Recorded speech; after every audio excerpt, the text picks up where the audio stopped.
7 sebab mengapa musibah datang bertubi-tubi. Yang pertama, karena banyaknya maksiat. Surah Yasin ayat 19 yang kita baca setiap hari.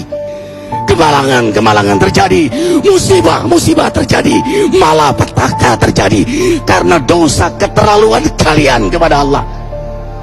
Yang kedua, karena banyaknya orang berbuat zalim. Dengarkan surah Qasas ayat 59. Kami tidak akan menghancurkan satu daerah kecuali para penduduknya banyak berbuat zalim. Anak durhaka pada orang tua, istri yang berani kepada suaminya, perampok, pembunuhan di mana-mana. Ini mengundang bala bencana.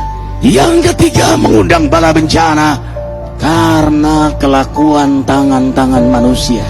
Rum 41. Telah tampak kerusakan di daratan dan lautan karena tangan-tangan jahil manusia, agar mereka merasakan akibat perbuatan mereka. Sebagian mereka merasakan akibat perbuatan mereka, agar mereka kembali kepada Allah. Yang keempat, bencana terjadi karena para tokoh melakukan kemaksiatan dan kezaliman. Dengarkan dengan iman, wahai penduduk Indonesia yang mulia, bila kami ingin menghancurkan suatu negeri, kami perintahkan para tokohnya untuk taat kepada Allah, tapi mereka maksiat, tapi mereka berbuat zalim, tapi mereka khianat kepadaku dan kepada makhlukku.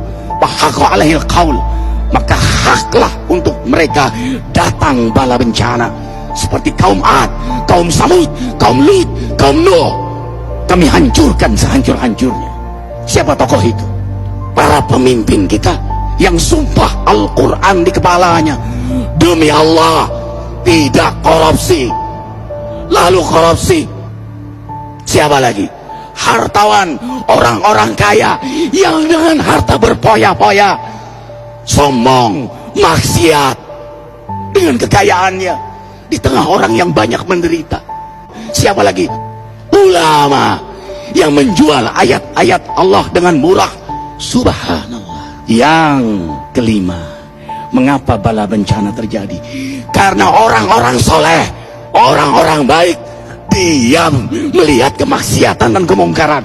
Surah Al-Anfal ayat 25. Takutlah kalian dengan musibah yang tidak hanya menimpa orang yang maksiat, orang yang berbuat zalim, tapi juga kalian orang-orang soleh.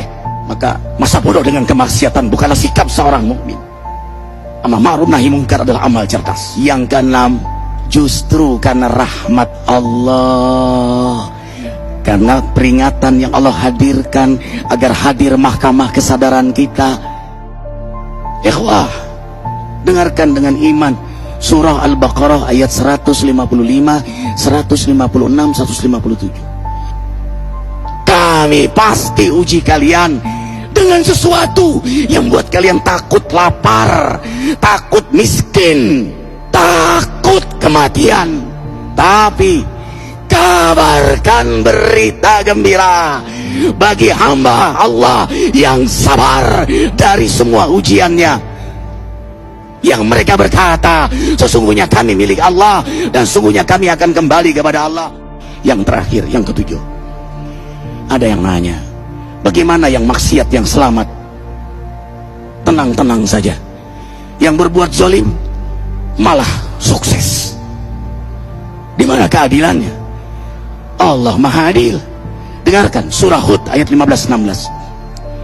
Barang siapa mencari kesenangan dunia, lalu dia menghalalkan semua cara, apa kata Allah?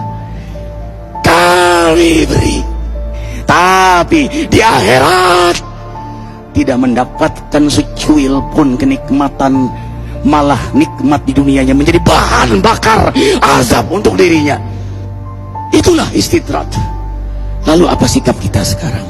Orang beriman menjadikan peristiwa apapun sebagai jalan untuk mendekatkan dirinya kepada Allah.